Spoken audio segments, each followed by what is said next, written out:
हरे कृष्णा। हम श्रीमद् भगवद गीता के तृतीय अध्याय कर्मयोग इसके 40वें श्लोक को आज पढ़ रहे हैं। पहले श्लोक की कुछ आवृत्ति करेंगे। पहले कौन गाएंगे? अब माता जी आप कोशिश कीजिएगा। ओके। इंद्रियाणि मनो बुद्धिर इन्द्रियाणि मनोबुद्धिः अस्याधिष्ठानमुच्यते अस्य अधिष्ठानम् उच्यते। एतैर्विमोह्यत्येष एतैर्विमोहयत् येष ज्ञानम् आवृत्य देहिनम्। ज्ञानम् आवृत्य देहिनम्। बहुत अच्छे माता जी, दैट वाज नाइस। कस्मा माता जी, यू वांट टू ट्राई? आप गाइए। इंद्रियाणि मनो बुद्धिर इन्द्रियाणि मनोबुद्धिर् अस्याधिष्ठानमुच्यते अस्यधिष्ठानमुच्यते। एतैर्विमोहयत्येष एते हि विनो मोहात् हित्यस्य ज्ञानम् आवृत्य देहिनम्। ज्ञानम् आवृत्य देहिनम्। गुड गुड, बहुत अच्छे। मुझे लगता है कि थोड़ा सा स्लाइड्स को और आसान कर देते हैं। Let's do it now. Okay, Vaishnavi माता जी गाइए। इंद्रियाणि मनो बुद्धिर इन्द्रियाणि मनोबुद्धिर् अस्याधिष्ठानमुच्यते यधिष्ठानमुच्यते। एतैर्विमोहयत्येष एते विमोहयत्येष ज्ञानम् आवृत्य देहिनम्। ज्ञानम् आवृतते हिनम्। बहुत अच्छे। चलिए ठीक है, फिर हम आगे बढ़ते हैं। बहुत सुंदर श्लोक है ये। इसमें एक्चुअली बहुत महत्वपूर्ण इंफॉर्मेशन हमारे साथ शेयर की जा रही है। भगवान हमको सूचना दे रहे हैं अपने शत्रु पर विजय किस प्रकार हम प्राप्त कर सकते हैं। आइए श्लोक के भावार्थ को पढ़ते हैं। भगवान कह रहे हैं, इंद्रियां, मन तथा बुद्धि इस काम के निवास स्थान हैं। इनके द्वारा यह काम जीवात्मा के वास्तविक ज्ञान को ढककर उसे मोहित कर लेता है। वाओ। अभी तक के श्लोकों में हमें भगवान ने एक महान शत्रु के विषय में बताया, राइट, जो कैसा है, सर्वभक्षी है, सब कुछ खा जाता है जीवात्मा का, राइट, उसके ज्ञान को ढके हुए रहता है। अब भगवान बता रहे हैं कि उस शत्रु की लोकेशन कहाँ पर है, राइट। अगर हमको किसी शत्रु पर विजय प्राप्त करनी हो तो हमको उसके विषय में ठीक ठीक जानकारी पता होनी चाहिए। उसकी शक्ति का सही सही आकलन हमको पता होना चाहिए और उसकी लोकेशन का भी पता होना चाहिए। जैसे आर्मीज, दो आर्मीज के बीच में युद्ध हो रहा है, राइट। तो अगर पहली आर्मी दूसरे पर विजय प्राप्त करना चाहती है तो उसको दूसरी आर्मी के बारे में सही इंफॉर्मेशन पता होनी चाहिए और लोकेशन भी। अब ये जो शत्रु है, कौन शत्रु? काम रूपी शत्रु, जिसके विषय में हम पिछले श्लोकों में चर्चा कर रहे थे। आइए इसका लिंक जानिए तो आपको और अच्छे से समझ आएगा। भगवान कहते हैं, हम डिस्कस कर रहे हैं काम रूपी शत्रु के विषय में, जिसके विषय में अर्जुन ने एक महत्वपूर्ण प्रश्न पूछा था कि हे विष्णुवंशी, मनुष्य ना चाहते हुए भी पाप कर्मों के लिए प्रेरित क्यों हो जाता है? वो पाप कर्म करना नहीं चाहता लेकिन क्यों कर बैठता है पाप कर्म, राइट। तो इसी श्रृंखला में इसी प्रश्न का उत्तर देते हुए भगवान बोल रहे हैं। उन्होंने इस काम रूपी शत्रु के विषय में हमको जानकारी दी। रजोगुण से उत्पन्न होता है, जीवात्मा को विभिन्न मात्रा में ढके हुए रहता है, और ये भी बताया कि ये कभी भी संतुष्ट नहीं होता। अगर जीव ये सोचे कि अच्छा ये भोग वासना आ रही है तो मैं इसको तृप्त कर लूं और इस प्रकार से काम शांत हो जाएगा, ऐसा कभी नहीं होता है। इसको भगवान ने पहले ही हमको बोल दिया है और इसको हम ययाति महाराज से भी सुनते हैं। श्रीमद् भागवतम में वो कहते हैं कि ये जो काम वासनाएं हैं, इनको तृप्त करने के पीछे जाएंगे तो कभी भी ये वासनाएं तृप्त नहीं होती हैं, अपितु और बढ़ जाती हैं। ठीक है, तो इसके विषय में भगवान ने हमको ये भी बताया था और भगवान ने ये भी बताया कि ये अग्नि के समान जलता रहता है, राइट, इस सेंस में कि ये कभी तृप्त नहीं होता और विषय वासना पूरी करना अर्थात उस अग्नि में और घी डालना। अब आगे बढ़ते हैं। तो इस श्लोक में भगवान हमसे कह रहे हैं कि अब तुम जानते हो शत्रु के विषय में और ये बहुत शक्तिशाली शत्रु है, राइट, जैसे कि भगवान ने अभी तक बताया। और यही शत्रु है जो जीवात्मा को बार बार पाप कर्म में प्रवृत्त करता है, राइट। वो चाहता नहीं है पाप करना, लेकिन इस शत्रु के कारण, कौन? काम, अर्थात ये भोग वासना रूपी शत्रु के कारण जीवात्मा जो है बार बार इस पाप कर्म में पड़ जाता है, राइट। तो शत्रु बहुत खतरनाक है। तो अब भगवान ये भी बोल रहे हैं कि ये जो शत्रु है ये पहले से ही स्ट्रेटेजिक लोकेशन में स्थित है। अगर हमको दुश्मन को मारना है और दुश्मन पहले से ही दुर्ग पर खड़ा है, तो समझ रहे हो, दुश्मन जो है पहले से ही किले पर है और हम कहाँ हैं? नीचे। तो दुश्मन पहले से स्ट्रेटेजिक लोकेशन पर है कि नहीं, तो ऐसे दुश्मन को जीतना मुश्किल होगा। अगर आप ऊपर बैठे हो किले पर और दुश्मन नीचे है, तब तो उसको जीतना आसान है। लेकिन भगवान कह रहे हैं ये जो दुश्मन है, कौन? ये काम रूपी दुश्मन, राइट, तुम्हारा शत्रु, ये कहाँ पर है, उसकी मैं तुमको वो मेन लोकेशंस बता रहा हूँ, उसको तुम सुनो, राइट। और वो लोकेशंस क्या है? भगवान कह रहे हैं ये रहता है इंद्रियां, मन और बुद्धि में, राइट। जीवात्मा की इंद्रियों और मन और बुद्धि ये इसके निवास स्थान है, राइट। निवास स्थान अर्थात घर, इसका घर है ये। इंद्रियों में, मन में और बुद्धि में ये रहता है। कौन? ये भोग वासना रूपी शत्रु, ये काम रूपी शत्रु, जिस पर तुम्हें विजय प्राप्त करनी है। ओके, ये वो श्लोक में कह रहे हैं। अब हम आगे चलते हैं, इस पर हम टीका को समझते हैं। और ये क्या करता है वैसे? इंद्रियां, मन तथा बुद्धि इस काम के निवास स्थान है, यहाँ पर ये रहता है और इसके द्वारा यह काम जीवात्मा के वास्तविक ज्ञान को ढककर उसे मोहित कर देता है। ये जो काम वासना है, जब ये जीवात्मा के चित्त को ढक देता है तो होता क्या? वो मोहित कैसे हो जाता है? मोहित होना अर्थात मोहग्रस्त होना, भ्रमित हो जाता है, राइट। मोहित होना अर्थात इसको समझिए, सर्दियों में जब बहुत ज्यादा ठंड होती है तो कभी कभी बहुत धुंध छा जाती है, राइट। ऐसे में हमको रास्ता नहीं साफ साफ दिखाई देता। अगर रात्रि में कोई गाड़ी चला रहा है, दिन में भी कोई गाड़ी चला रहा है, बहुत फॉग है और दो हेडलाइट्स आ रही हैं सामने से, ऐसा लग सकता है कि दो बाइक्स आ रही है, लेकिन बहुत करीब आने पर पता चलता है कि नहीं, वो कार है, isn't it? तो जब स्थिति ऐसी आ जाती है, जीवात्मा के ज्ञान को ढक लिया जाता है, तो वो मोहित हो जाता है। अर्थात उसका जो वास्तविक ज्ञान है, वास्तविक ज्ञान क्या है आत्मा का? कि मैं भगवान का अंश हूँ, मैं भगवान का सेवक हूँ, मेरा एकमात्र कर्तव्य भगवान को प्रसन्न संतुष्ट करना है। That's it, full stop, full stop. Okay, ये उसका वास्तविक ज्ञान है। लेकिन जैसे ये काम रूपी शत्रु उसको ढक लेता है, उसकी शुद्ध चेतना को ढक लेता है, काम रूपी शत्रु अर्थात ये भौतिक भोग भोगने की इच्छा, कोई भी भौतिक भोग, राइट, तो वो उसकी शुद्ध चेतना को ढक देता है। और जैसे ही उसकी शुद्ध चेतना को ढकता है, अब वो क्या समझता है अपने आप को? अब अपने आप को वो शरीर समझने लगता है, राइट।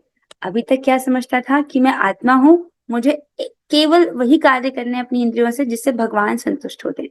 लेकिन जैसे ही उसकी ज्ञान ढक गया, तब उसने क्या सोचना शुरू किया?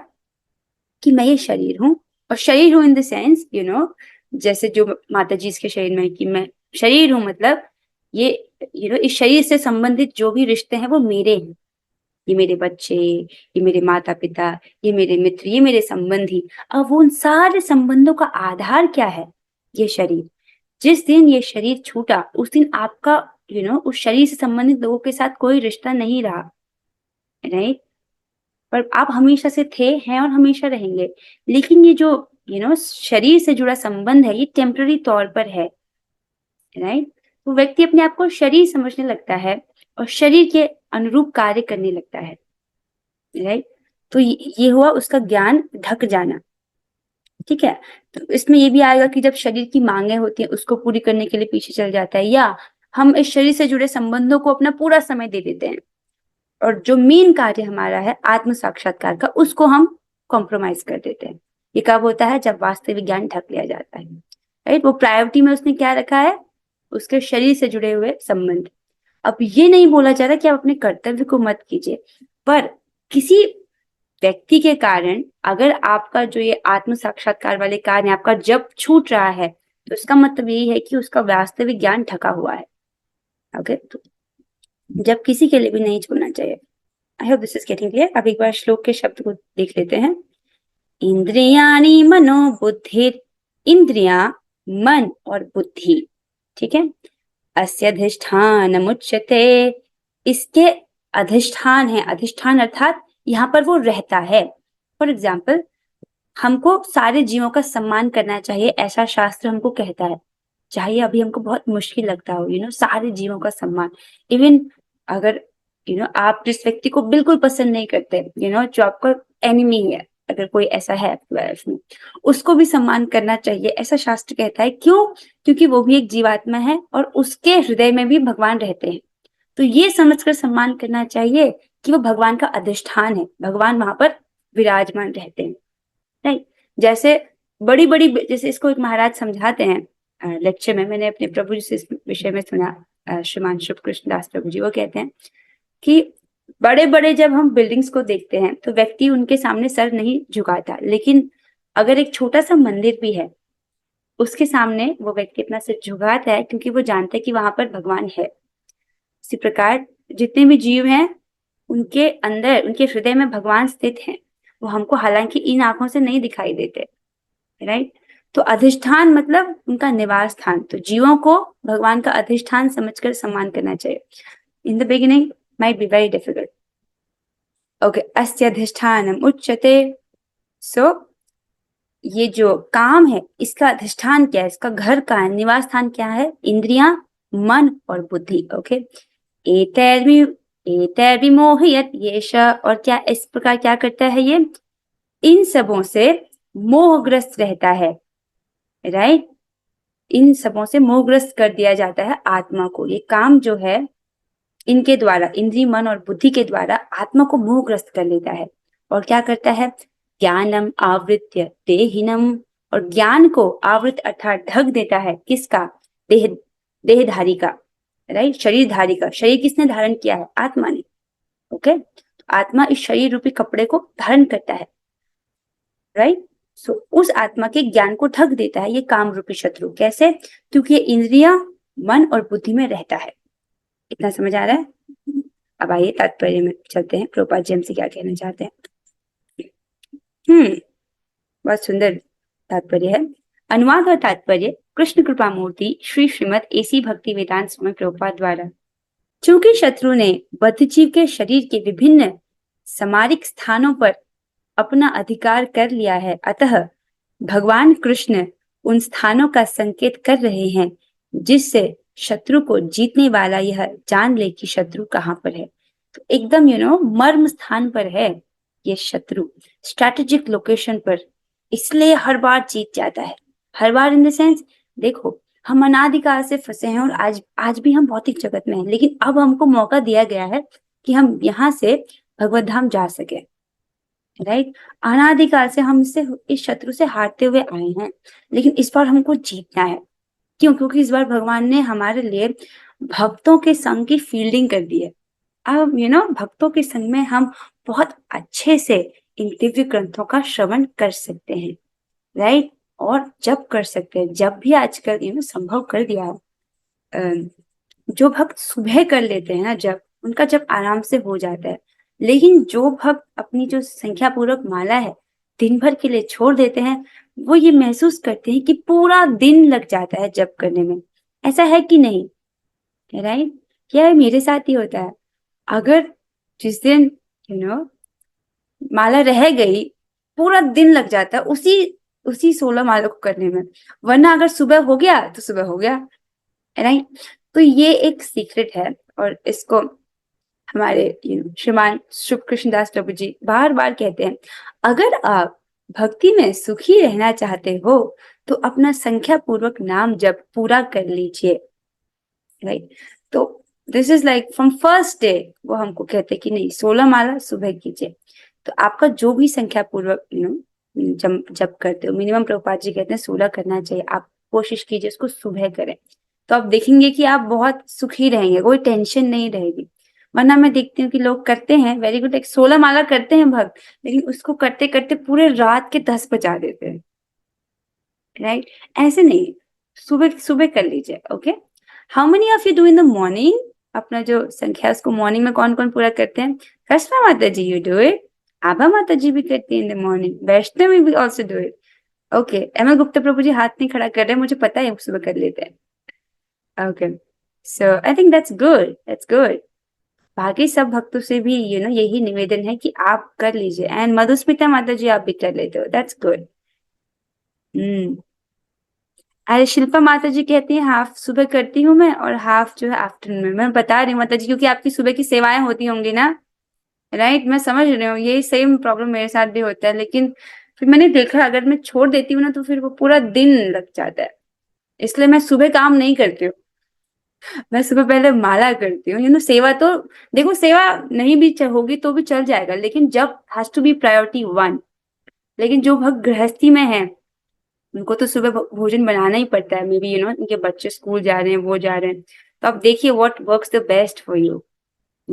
कोशिश कीजिए ज्यादा 12 बजे से पहले तो मैं तो आ ही जाइए. लाइक 12 बजे के बाद अगर जो व्यक्ति छोड़ता है ना, उसके रात 10-11 बजे सोते सोते भी होता है उसको माला. So don't do that. सुबह ही करना बेस्ट है.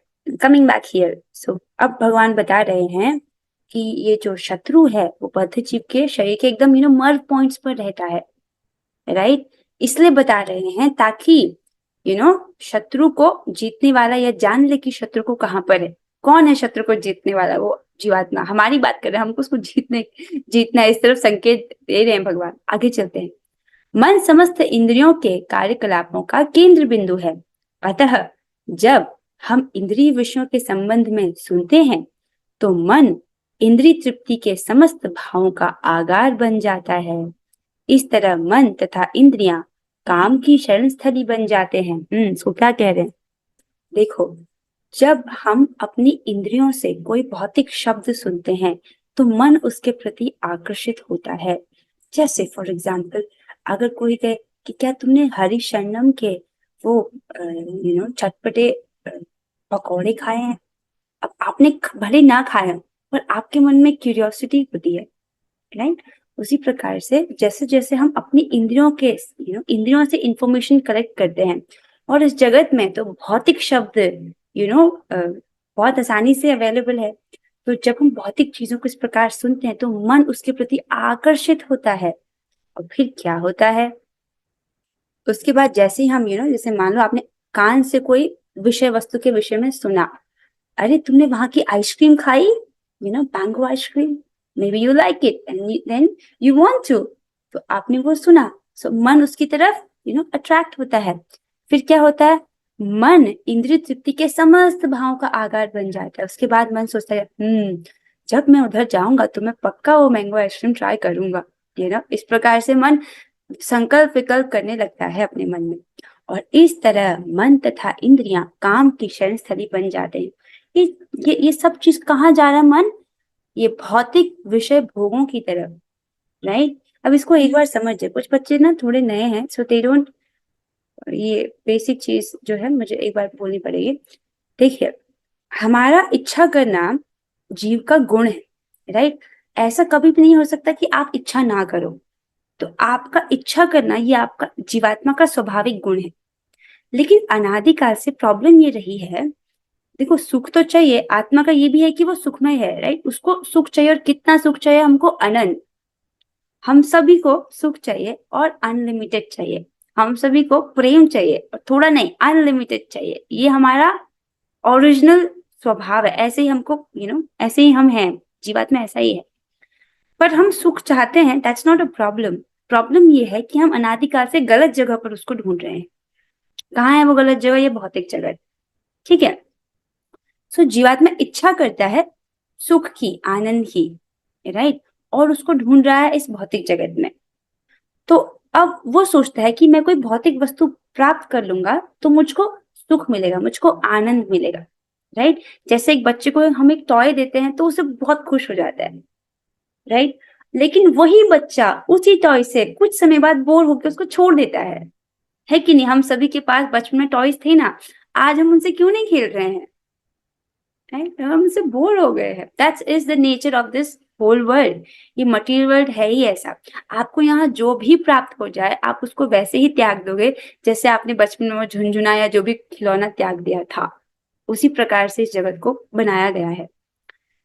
अब जब तक जीवात्मा कोई भी भौतिक वासना कर रहा है, कोई भी भौतिक चीज की इच्छा कर रहा है, कोई भी, राइट, छोटे से छोटा, बड़े से बड़ा, कोई भी मटेरियल डिजायर कर रहा है तो वो यहीं फंस जाएगा, राइट, क्योंकि यदि वासना रह गई तो कर्म बंधन निश्चित है, ये सिद्धांत है, राइट। अब अगर व्यक्ति आध्यात्मिक इच्छा करे तो, राइट, तो इच्छा तो करना उसका स्वभाव है, हम इच्छा करना नहीं हटा सकते, राइट, इच्छा वो करेगा ही। वो कर क्या रहा था, वो भौतिक भोगों की इच्छा कर रहा था इसलिए फंस रहा था। तो सही चीज क्या होगी, अब उसको आध्यात्मिक इच्छा करनी पड़ेगी ना, तभी तो यहाँ से बाहर जाएगा, राइट। इस जगत में जो हमको दिख रहा है इन आंखों से वो तो भौतिक ही है, एक्सेप्ट भगवान जब हमारे लिए विग्रह रूप में आ जाते हैं, अर्चा विग्रह के रूप में, वो दिख रहे हैं भौतिक, लेकिन वो है दिव्य। भगवान का धाम वो कैसा है, दिव्य, राइट। जैसे वृंदावन, मायापुर, नवदीप, द्वारका धाम, ये सब कैसे दिव्य हैं। तो बेसिकली हमको करना क्या है, जो इच्छा है वो भौतिक भोगों की ना उसको छोड़ करके आध्यात्मिक इच्छा करनी है, राइट। आप आइसक्रीम खाने की इच्छा कर सकते, देयर इज नो प्रॉब्लम, पर वो होना चाहिए अर्पित, भगवान को अर्पित करके प्रसादम वाला, उसमें कोई दिक्कत नहीं, उसमें कोई आपको नहीं, उसमें आपको बंधन नहीं लगेगा, राइट। तो जो भी है वो भगवान के संबंध में होना चाहिए, राइट। भक्त तो बहुत इंटेलिजेंट है, वो क्या इच्छा करते हैं, उनको भौतिक भोग नहीं चाहिए, राइट। भगवान के भक्त तो जो भगवत धाम है उसकी भी इच्छा नहीं करते, किसकी इच्छा करते वो, उनको तो भगवान चाहिए, भगवान की सेवा चाहिए, राइट। जिस व्यक्ति से प्रेम करते हैं उसकी सेवा करने में आनंद होता है, राइट। जैसे जैसे हम भक्ति करते हैं भगवान के प्रति हमारा प्रेम बढ़ता है और उनकी सेवा करने में अपार सुख का अनुभव होता है। देखो अभी हम भगवत गीता पढ़ रहे हैं, इसमें भी तो सुख है। आप एक दिन गीता क्लास मिस करो, यू विल फील कि पूरा दिन एम्प्टी एम्प्टी चले गया। ये भले हाफ एन आवर की क्लास है, बट इट ये सोल को सेटिस्फाई करता है। इसका जो शब्द है ये दिव्य शब्द है, आप ये अपने अनुभव से देख सकते हो, राइट। तो भक्ति में एक अलौकिक सुख है।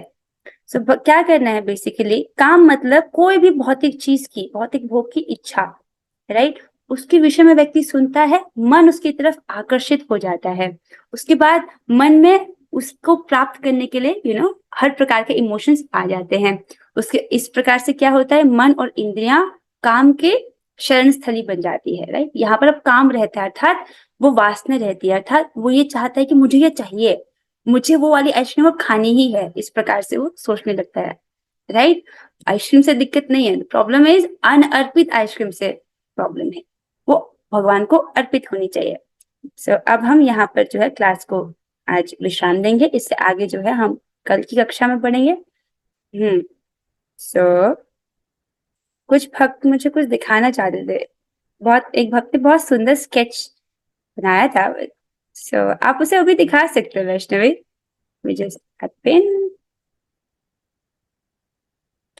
ओके, दैट्स वेरी क्यूट, आप लोग देख सकते हैं। एक मिनट, अच्छा ये राधा रमन जी है, बहुत सुंदर, दैट्स नाइस, वेरी गुड।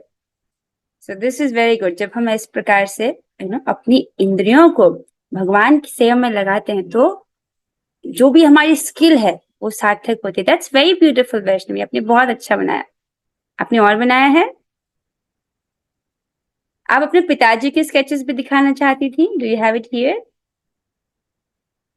अच्छा ठीक है, अच्छा कोई बात नहीं, ठीक है, बहुत सुंदर बनाया आपने। तो second, okay, that was very nice, that was very nice. इस प्रकार से कर सकते हैं हम, जब आप स्केच बनाते हो तो आपकी पूरी बुद्धि वहां पर नियोजित होती है। Did you just see it, right? अब माता जी आप नहीं देख पाए, आप नहीं देख पाए, आई हैव, अच्छा you could not see it, ठीक है, वेट अ सेकेंड।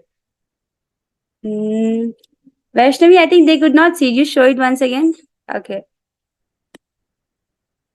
हाँ, नाउ आई थिंक अब आप सब लोग देख पा रहे हो, you all can see it now. हाँ, बहुत सुंदर राधा रमन बनाया उन्होंने। जी शोर्स ओके, बहुत सुंदर लग रहे हैं। That's very nice. आपने बहुत अच्छी ज्वेलरी बनाई। And you want to know more?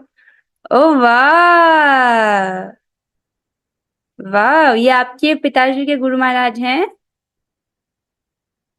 That's nice, very good. बहुत सुंदर बनाया आपने। ठीक है, let me just give you the access to your mic. Okay, that was nice. Okay, so इस प्रकार से हमको जब चित्र बनाते हैं तो उसमें आनंद भी आता है और पूरी तरह से हमारी इंद्रियां हैं जो है उसमें नियोजित रहती है। बहुत सुंदर बनाया आपने। सो हाँ, कमिंग बैक हियर, सो हम जो है आज की जो कक्षा है उसको यहीं पर विश्राम दे रहे हैं। अब हम 3 बार हरि नाम करेंगे। अब जिन लोगों ने ये अभी तक सबमिट नहीं किया है, देयर वाज वन होमवर्क, आप प्लीज इसको कर लीजिएगा। ठीक है, मेरे पास कुछ बच्चों के आ गए हैं, एक आध बच्चों के रह रहे हैं, so I want all of the kids to submit it. ठीक है, सो यू डू इट। और धनिष्ठा माता जी, आपने तो पहले वाला नहीं किया ना, you should also do that, आपको भी करना चाहिए।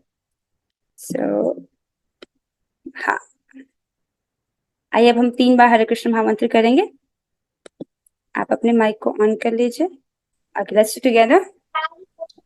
हरे कृष्णा कृष्णा हरे कृष्णा कृष्णा कृष्णा हरे हरे हरे राम हरे राम राम राम राम राम राम हरे राम हरे। हरे हरे हरे कृष्णा हरे कृष्णा हरे कृष्ण कृष्णा कृष्णा कृष्णा हरे कृष्णा हरे। हरे हरे हरे हरे राम राम राम राम राम राम हरे हरे हरे हरे कृष्णा कृष्णा कृष्ण कृष्णा कृष्ण हरे हरे। कृष्णा हरे हरे हरे राम हरे राम राम राम राम हरे। राम हरे हरे श्रीमद् भगवद गीता की जय, श्री जय प्रभुपाद की प्रपात जय। की और जय हरे कृष्णा। हरे कृष्णा